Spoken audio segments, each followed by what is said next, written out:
most pupils actually expect to go to secondary school. They've got quite high expectations. And when you think about what happens in terms of parents' evenings and when pupils go into schools and they go into the science labs, which are really quite exciting, especially if they're new and have all of the equipment out, and how often do they get a chance to use it? They certainly don't get a chance very often in year 7, and sometimes they don't even see it until they never see it. And so you've got expectations. So are we actually raising expectations too high and then letting them down?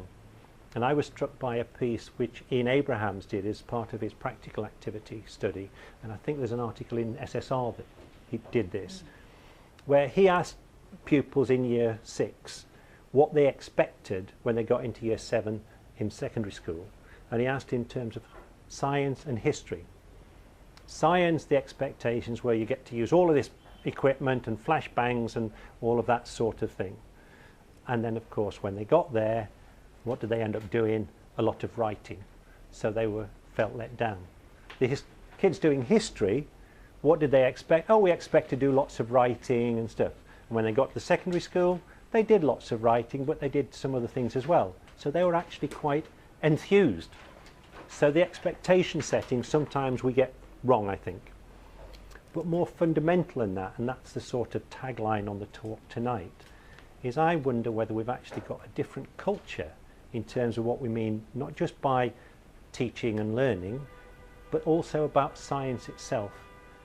In primary, if we look at that, things that we've talked about practical, about questions, about exploration, about it being messy, we're all quite comfortable with. But in secondary school, you don't tend to get that. What you get is that this is the answer, this is the way to do it.